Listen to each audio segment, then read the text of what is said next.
Hi everyone, this is a quick refresher on how to format a document using MLA style. When you open a new document, especially on the school computers, the default setting is Calibri 11-point font. So the first step you want to do is change that to Times New Roman 12-point font, which is the standard font for MLA documents. The next thing you want to do is check your margins. Your margins should be 1 inch all the way around. And right now they are not.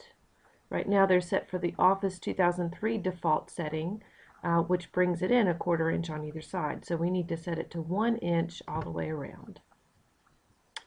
The next thing we need to do is check and make sure that the entire document is going to be properly double spaced. So that's here on the paragraph button. Come down here to 2.0. That will make it all double spaced. And the other thing we want to do is make sure that it's not adding spaces before or after paragraphs. And in order to do that, I'm going to click on this tiny little arrow here, come down to where it says spacing. Before is 0 point, which is great. We don't want to change this after also to 0 point. So that means that it's not adding any extra spaces before or after paragraphs. So now the basic formatting when we start typing is going to be correct in MLA format. And what you need to type is you begin with your name on the upper left side, and then your professor's name. I don't need anything fancy. You can just type J. Lindbergh, you can type Professor Lindbergh, you can type Ms. Lindbergh. Any of that is fine with me. The next thing you do is your class, and we'll just be English 1102. And then finally, you need the date that you are turning in the assignment. So whatever the assignment is, put the date that you are turning it in there. And the way you format the date is always the same for all MLA documentation. You always begin with the day, and then type the month, and then the year. Notice there are no commas or extra spaces or pieces of punctuation there. So now we have that part of the header, the identifying header, correct. And next we need the title. I hit enter 1 time, no extra spaces. Come over here to center, and I'm going to have some kind of interesting title for my paper. You always want to title your paper because it's the first impression that your reader gets of your work. Then again, I hit enter 1 time.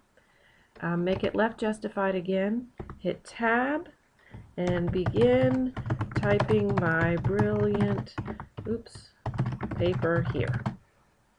Note again, there are no extra spaces between the date and the title, or the title and the first line of the paper. In addition, the title is not bold, it is not italicized, and it is not in quotes. It is just in the title position. That's what tells me it's a title.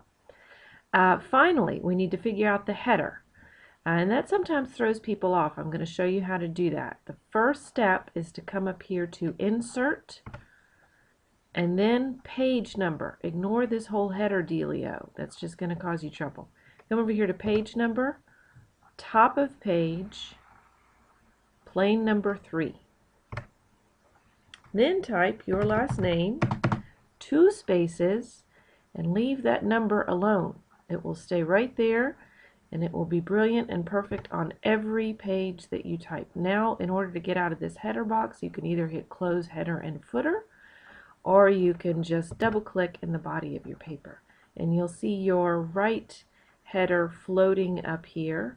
And if I space down in my text and I pretend I have 2 pages, note that it fixes it automatically for you.